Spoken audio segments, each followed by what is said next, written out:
Sastanku u Parizu prisustvovali su i specijalni izaslanik američkog predsjednika Steve Witkoff i zet Jared Kushner. Predsjednik Ukrajine Volodymyr Zelenski saopštio je da danas nastavlja sastanke sa njima na temu američkog mirovnog plana od 20 tačaka za okončanje rata u Ukrajini, jer i dalje nije postignut dogovor oko pitanja teritorija i upravljanja nuklearnom elektranom Zaporožje.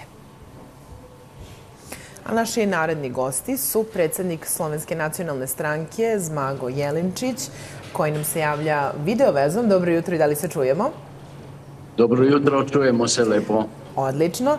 I sa nama u studiju je i spoljnopolitički analitičar profesor Miloš Laban. Dobro jutro i vama, dobrodošli. Dobro jutro, hvala na pozivu i dozvolite da pozdravim pravoslavne vernike sa hrišćanskim pozdravom Hristos se rodi. Istino se rodi.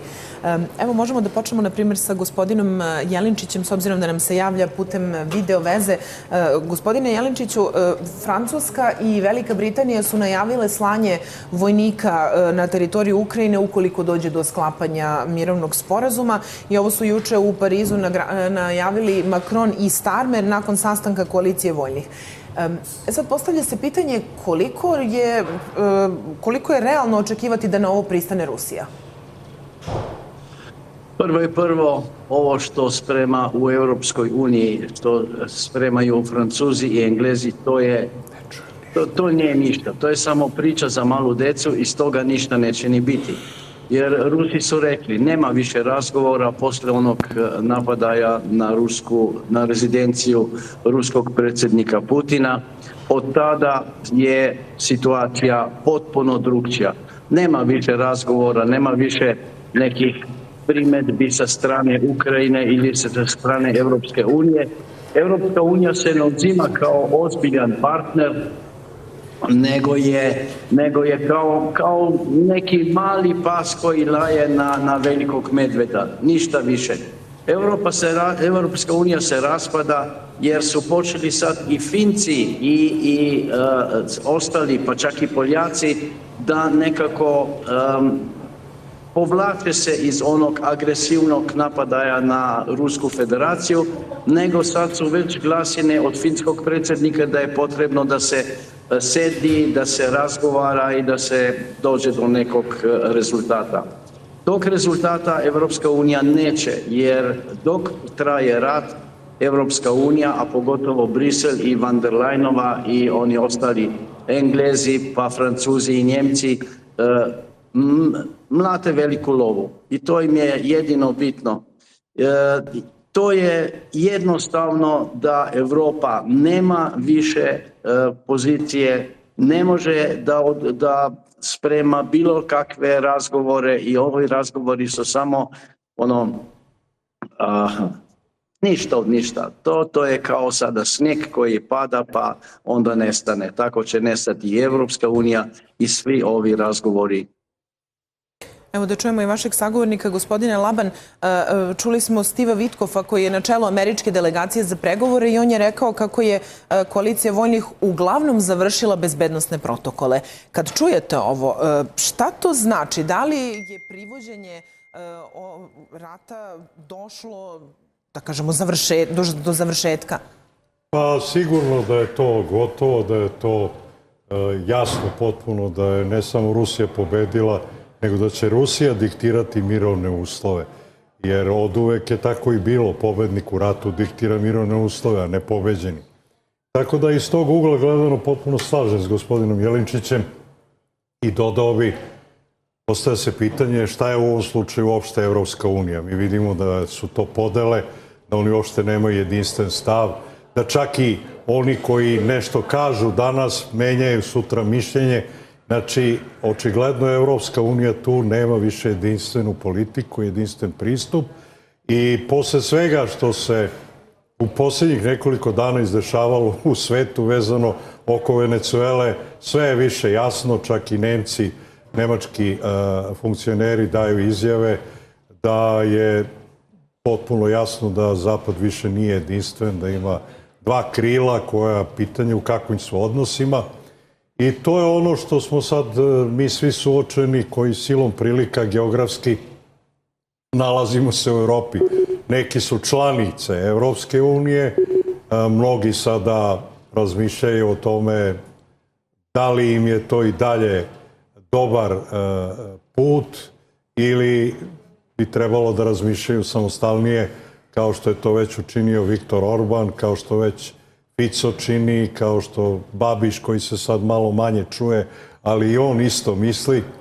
I verovatno smo na putu da mora doći do neke prekompozicije na evroazijskom kontinentu, a to znači da se u bilo kakve ekonomske integracije mora računati i sa budućim učešćem Ruske federacije i ne vidim uopšte nijedan logičan razlog da Ruska federacija bude izostavljena. Što se tiče ove koalicije vojnih i svega toga, znate, jasno je potpuno da Evropa nema ni vojnu moć, ona možda ima još uvek neku ekonomsku moć, ali jasno je da posle svih ovih geopolitičkih potresa i promjena u svetu, a pogotovo sa tih 19 paketa sankcija Ruskoj federaciji, gde su praktično napravili Evropljani sebi autogol, to nije samo moje mišljenje, to je mišljenje i mnogih predstavnika ovih, da kažem, razumnog dela Evropske unije. Sve to govori da smo suočeni sa zaista takvim promenama koje niko nije mogao ni da predvidi. Ja ne znam da li je u okviru razgovora predviđeno i to vezano oko Venecuele, ali tu imam jedan specifičan stav, jer sam odmah rekao da se radi u stvari da je krajnja meta Trump i da su njega namestili u suštini da povuče jedan potez, to se sad vidi iz svih ovih pratećih stvari, ali da ne trčim napred. Evo, tamo da pitamo i vašeg sagovornika, gospodina Jelenčića. Gospodin Laban je i počeo, otvorio je tu temu Venecuele. Da li mislite da ovo što se dogodilo na drugom kraju Atlantika, dakle, pokušaj spoljno-političkog slabljenja Rusije u zapadnoj hemisferi, ako uzmemo u obzir i tu izjavu američkog State Departmenta kako Sjedinjene Američke Države neće da tolerišu neprijateljsko vojno prisustvo u Latinskoj Americi? Pa, Amerikanci pokušavaju da ponovo uvode ovog Monroeov sistem njegovog pritiska, jer oni vide da u Europskoj uniji nemaju više mjesta, oni se povlače iz Europske unije, povlače se iz Europe, povlače se čak iz NATO pakta, a zbog toga pokušavaju da jačaju sopstvenu poziciju u Americi i u Južnoj Americi. Ja mislim da nije to tako jednostavna stvar ovo u Venecueli, jer sad se već zna da je došlo do dogovora između CIA i između ove Delcy Rodriguez pa i vojnom vrhu Venezuele da se makne Maduro. A Amerikanci su to čekali. 2020. godine Trump je već otvorio pitanje i zahtjevu da se privede Madura. Sad je to napravio, ali zanimljivo je da je kad je 2020. Trump govorio da Maduro radi na trgovini drogom već od 1999. godine. Sad se ispostavilo da nema više u optužnici te stavke, nema više trgovine s drogom. I ona takozvana koalicija ili kako se kaže ona kompanija Del Sol, to nije neka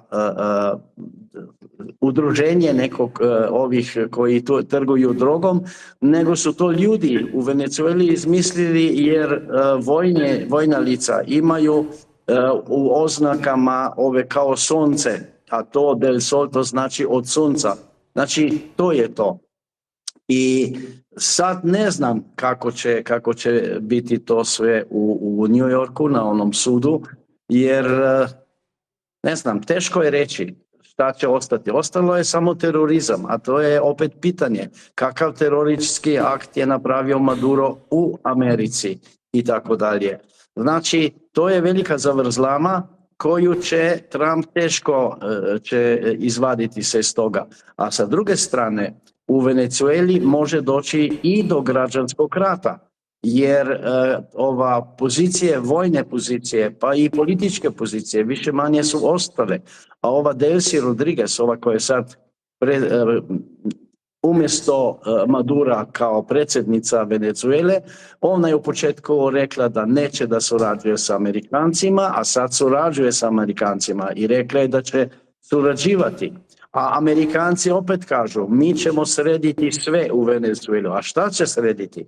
Jedino što mogu srediti su ove pumpe za naftu, ali te pumpe su već istrajale i tu je potrebno još nekih 5 godina da se ovo sprovede na onaj obični rad. Ukratko, velika zavrzlama, a zbog toga Amerikanci premještaju svoje aviotrupe iz Amerike u Veliku Britaniju, pa onda i u Ramstein dalje. Tako da izgleda da se priprema ponovni rat sa Iranom, što bi želeo i Izrael. Izraelska vlada je odobrila rat sa Iranom. Evo da se vratimo na temu Venezuele, tamo nam vi možete da nastavite ono što ste rekli, gospodine Laban, jer američki senator Bernie Sanders je objavio na društvenim mrežama zašto smatra da je operacija američkog predsjednika Trumpa u Venezueli bila pogrešna i kaže da 60% Amerikanaca živi od plate do plate i da predsjednik ne bi trebalo da se bavi naftom. Bernie Sanders je američki socijalista i ne zaboravimo da je on bio glavni protiv kandidat kad su nametnuli Hillary Clinton kao kandidata na izborima 2016. demokrate.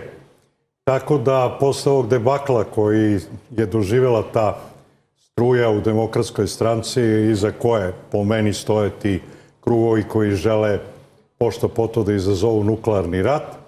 Bernie Sanders je sad potpuno jedna nova pojava. Jeste on u godinama, ali neko ko sad koristi situaciju da te ideje koje je ranije zastupao i koje su silom sprečene da dobiju primat u demokratskoj stranci, sad izlaze na videlo. Hoću da kažem da ono čim sam čuo za ovu otmicu Madura, to nije nikakvo hapšenje, znate, što po američkim zakonima je u suštini, on ne može sud da prihvati njegovo hapšenje, američki sud, zato što nije urađeno po američkim propisima, bez obzira da li je to na teritoriji Sjedinjenih država. To je jedna stvar. Tako da ja vidim celu ovu priču oko Venezuele, jeste tu ima objektivnih faktora, jeste da tu ima želja da se ovlada tim ogromnim nalazištima nafte u Venezueli koje su procenjene na 300 milijardi barela, to je najveća koncentracija i to vrlo kvalitetne sirove nafte na svetu. Ali kao što vidimo i kao što je moj sagovornik rekao, moguće je da će se tu odigrati ono što je odigrao Sovjetski savez. Dakle, kad je shvatio da ne može da izađe na kraj sa Zapadom, onda ih je pustio da uđu lepo. Oni su uneli kapital, napravili industriju i onda se pojavio Putin i rekao puj pike ne važi, ovo je sad velika Ruska federacija. Mislim da je jedna od varijanti to. Pustili su u Venezuelu da uđu, pustit će da uđu te naftne kompanije, da im tamo srede malo te instalacije, inoviraju, a onda će ponovo neko da sprovede nacionalizaciju. Zašto to sve kažem? Zato što mislim da je cela situacija napravljena, da je Trump upao u jednu zamku, očigledno nedovoljno informisan od strane onih kojima je verovao da će to biti uspešno. To je daleko od uspeha. Vidimo da sudija u Njujorku koji treba da sudi bračnom paru Madura ima 93 godine, pa ste u Americi državni službenik ide u penziju na sopstveni zahtev.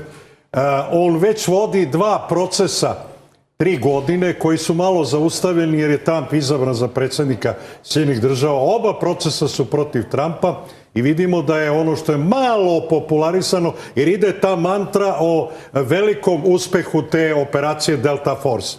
I to se ne uklapa ovo što se dešava pred američkim sudom. Ja sam odmah rekao da je sve to smišljeno, da pošto Trumpa nisu uspeli politički da spreče, sudski da ga progone, ovo što su radili, nisu uspeli da ga ubiju i onda su izabrali put da njega samog upotrebe, da on sebe uzdrma i da dovede u pitanje poziciju. I to je upravo urađeno. To se sad vidi po svim ovim sporednim stvarima. Dakle, odjednom se stvorio advokat Assange, on brani Madura, ovaj sudija od 93 godine odmah je rekao, odbacio sve što se tiče droge, šverca droge, što sam ja odmah rekao da je potpuno van pameti. Da neko ko sedi kao Maduro više od 10 godina na čelu prebogate države naftom, koja ko zna koliko zarađuje od toga, da ako bi želeo da se ugradi, pa mogo je da uzme milijarde dolara. Ja se ograđujem da se ugradio ili nije.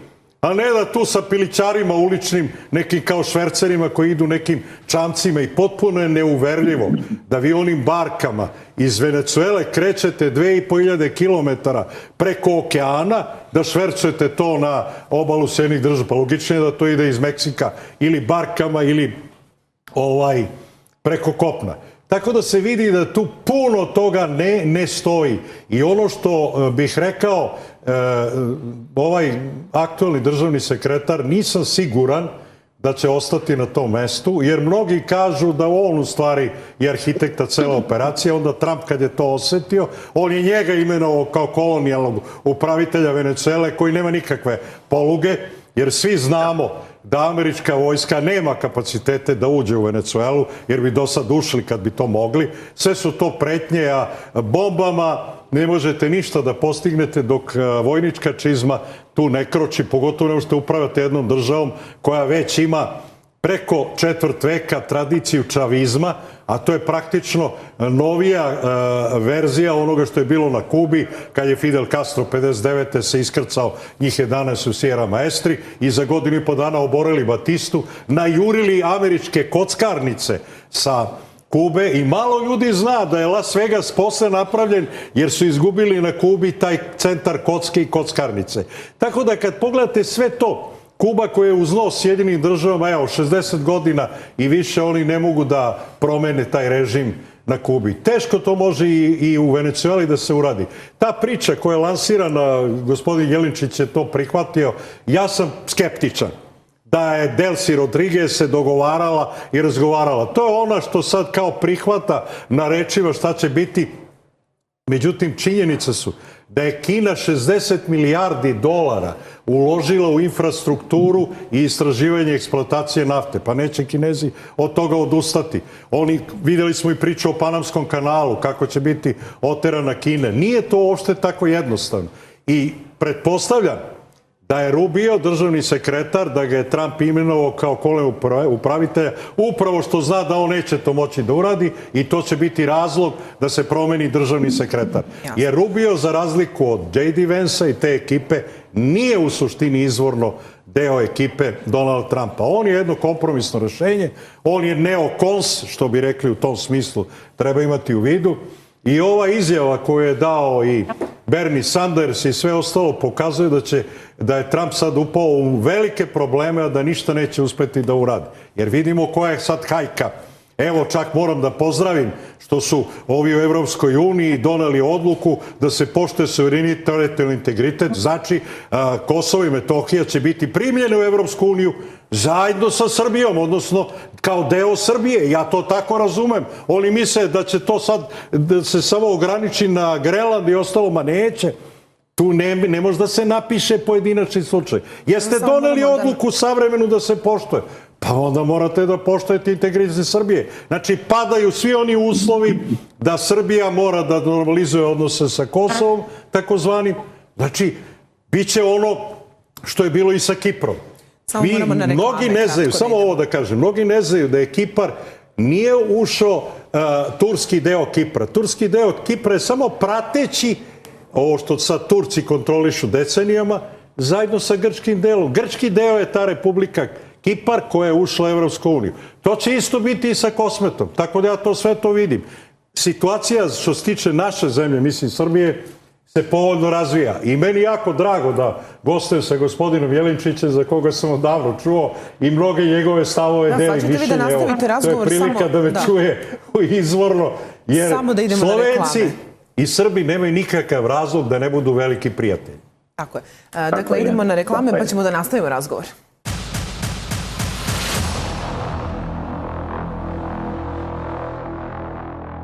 Nastavljamo razgovor sa našim gostima u studiju. Samo prije toga još jednu vest za naše gledaoce. Dakle, napad na rusko skladište nafte. Požar je izbio u naftnom skladištu Stari Oskol u Belgorodskoj oblasti Rusije nakon što su ga ukrajinski dronovi napali noćas, izjavio je regionalni guverner Vjačeslav Glatkov.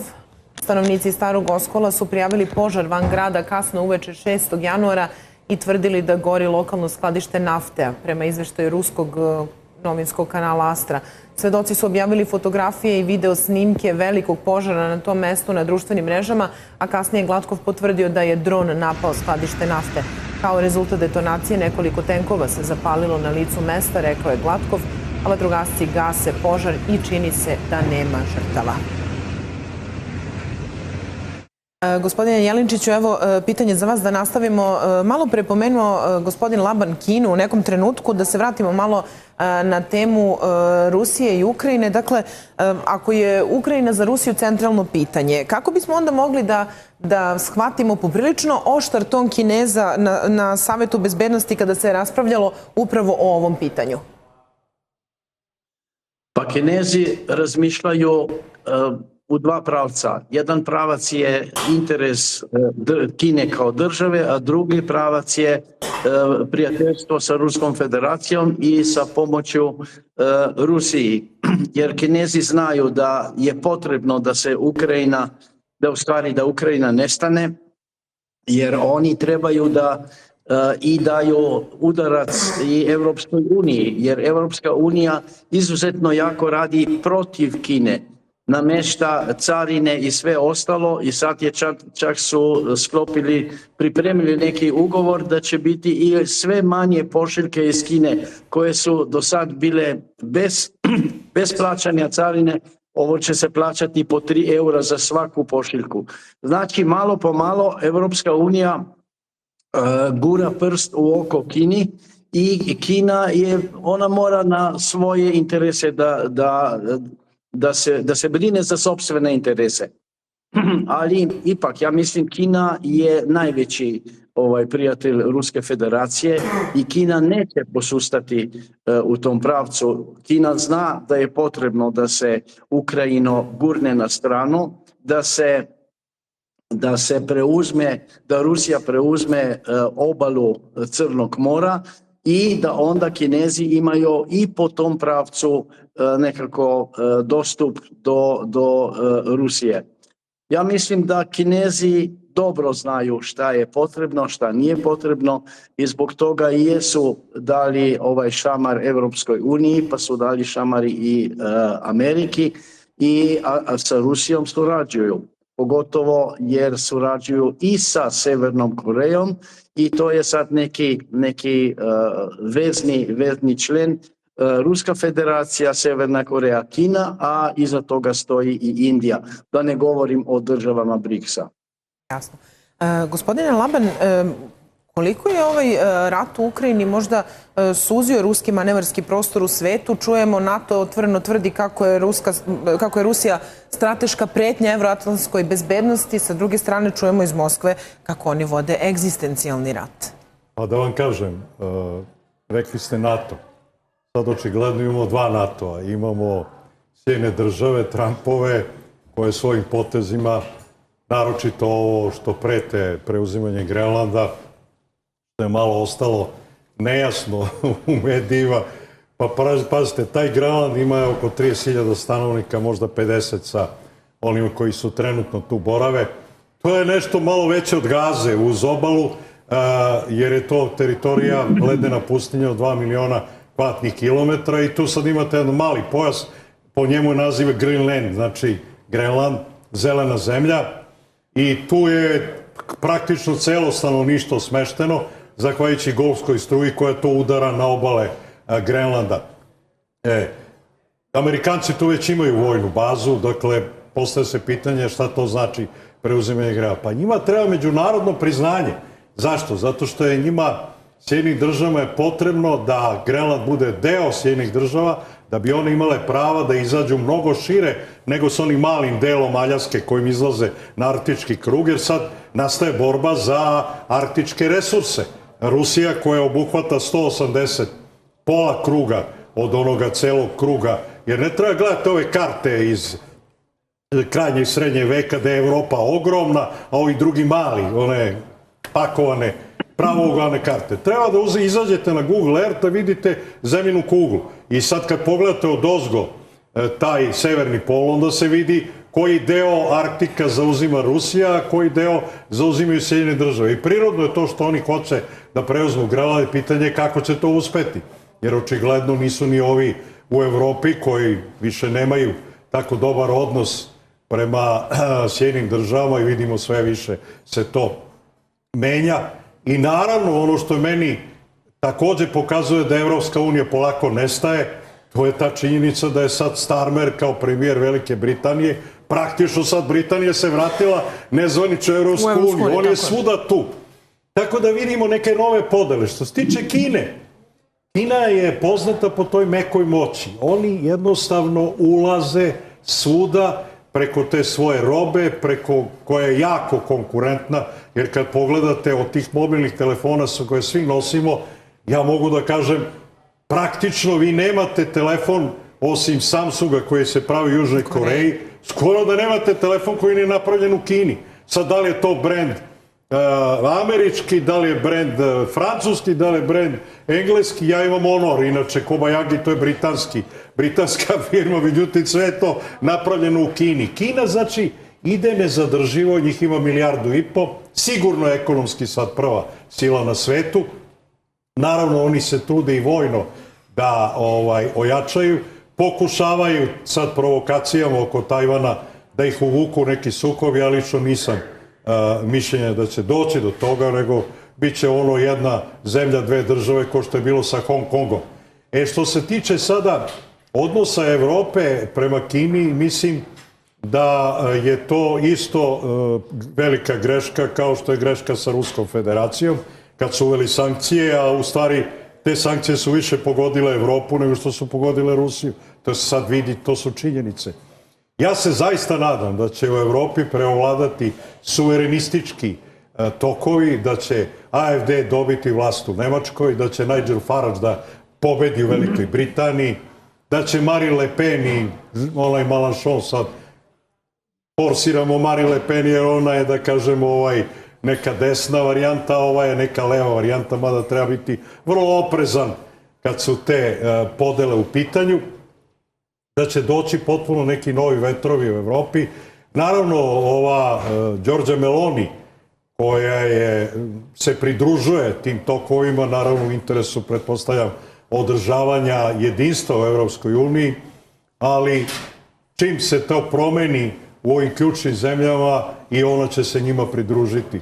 Tako da imamo potpuno jednu novu situaciju i podele interesnih sfera gde je Trump ovako uleteo u zamku, bukvalno, misleći da je dogovor sa Putinom dovoljan, što je postigao na Aljasi, što nije nikakva tajna, to se sad vidi, ali čitava stvar je preterano otvoreno urađena i to se ne radi tako. Zato ja kažem da su njega nasamarili, da bi ga na taj način oslabili.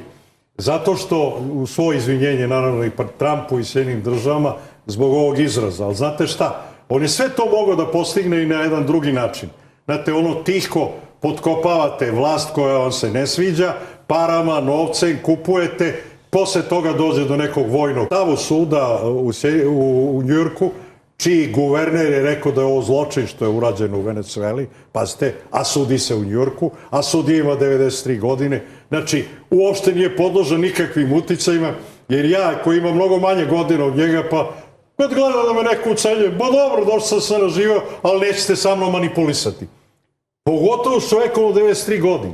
Tako da je evidentno da će Maduro biti oslobođen i šta će onda da se dešava, vidjet ćemo. Mislim da je to jedan veliki autogol, da su mogli sve to elegantno da završe preko neke šeme, ali Trumpu je sugerisano i sad je vreme da on nekih svojih saradnika se oslobodi, koji su ga očigledno na taj način uvukli u nešto što nije njemu u korist. Evo da čujemo i gospodina Jelinčića.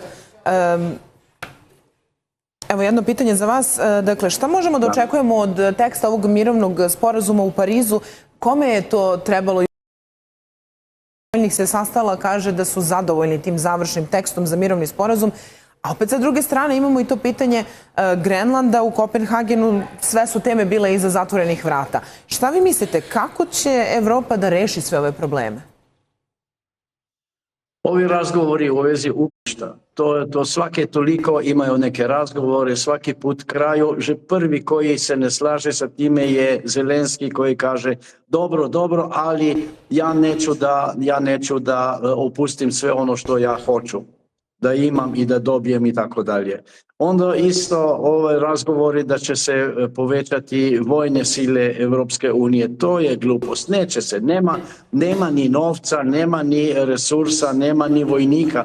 Jer neće niko u Europi od ovih mladih da se bori protiv Rusije. Za koga? Za nekog Zelenskog. Ne dolazi u obzir. A što se tiče Grenlanda, tu je veliki strah. Veliki je strah da ne dođe do neke slične eskalacije kao što je bila u Venezueli, ali ja mislim da do toga neće doći. Tu bi trebala Evropska unija da stane na istu poziciju i da kaže, izvinite, Amerika, nemojte, to ne radite tako. Ali Evropska unija, to se brine svaka zemlja, za one velike zemlje, svaka za sebe, razmišljaju koja strana će više novca da uzme u svoj džep i to je jedino što ih interesira. I sopstvene pozicije. Pozicije koje sadrže u Evropskoj uniji, ali i tu nestaje. Orban ide svojim pravcem, hvala Bogu. Slovaci idu svojim pravcem. I Česi će sada iti svojim pravcem. Pa i Finci, pa i Poljaci razmišljaju na drugi način. A pogotovo jedino neke male zemlje kao što je Slovenija, mi još uvijek klanjamo se Evropskoj uniji pa mislimo da je to Bog zna šta. Ništa nije. Brisel je neka trula prestolnica neke Evropske unije koja je danas takva kada nikada nije bila pripremljena da bude takva. Jer oni početci Evropske unije su sasvim nešto drugo, a ovo što je danas to je strašno. A NATO pakt se raspada, jer sa jedne strane kao NATO pakt bi trebao da se bori protiv Rusije, a unutar NATO pakta Amerika koja je članica NATO pakta, ona bi uzela Grenland, Danskoj koja je isto članica NATO pakta. To su neke zavrzlame koje će se same odviti i ja mislim da iz toga neće ništa biti. A kako komentarišete to što Sjedinjene Američke Države imaju raspoređeno 100.000 vojnika u Evropi i to su te stacionirane rotacione snage za odvraćanje? Jel bi moglo možda da se desi da eventualno, ne znam, Unija ostane bez Grenlanda pod tom nekom vojnom pretnjom? Ja mislim da ovi vojnici, američki vojnici u Europi, to se priprema za rat prema Iranu. Ja mislim da svi ovi avioni, transporteri koji dovoze vojnike i tehniku u Englesku pa onda u Ramstein, to je priprema za rat prema Iranu. Isto se dešavalo kod prošle godine pre prvi iranski rat. I tada se dešavalo isti sistem. I Amerikanci sa Izraelom tu pripremaju neku eskalaciju, vidjet ćemo kako će biti.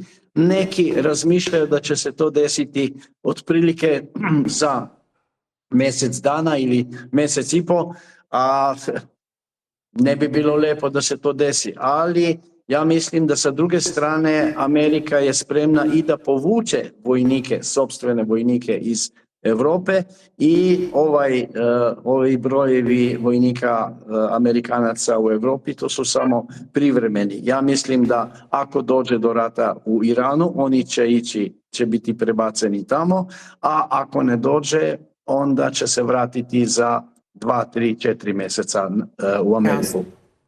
Evo, gospodine Laban, imamo još minut i po vremena taman da date završnu reč. Potpuno se slažem s gospodinom Jelinčićem da Sjedinjene Države, s obzirom da je sam Trump imao podršku izraelskog lobija bez koga ne bi nikad postao ponovo predsjednik, jasno je da je Sjedinjenim Državama prioritet sada Iran i da se tu koncentrišu sve i vojne pripreme i logističke pripreme, gde je praktično Ramštajn samo vezna baza gde se slećuje, obnovna gorivo i nastavlja se dalje.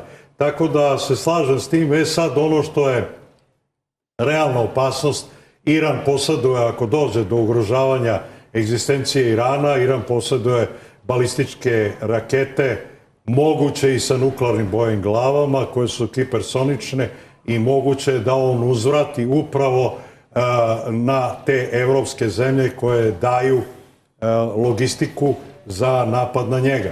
Tako da ne bih bio u koži ovih koji su komšiluku Ramštajna, s obzirom da je Ramštajn tu negde i nama je relativno blizu, jer znamo svaki ozbiljniji sukob neminovno te vrste će neki oblaci opasne prašine da dođu i do nas. A sve to je nešto, da ne govorimo o talasu izbjeglica koji će da nas zapljusne ako do svega toga dođe. Tako da, nažalost, potpuno se slažem, ne naravno da je to usmereno loše, nego pozitivno prema gospodinu Jelinčiću. Mislim da su mu dobre procene, da je fokus jednih država zbog Izraela, kao njihovih glavnog protežeja, upravo Iran.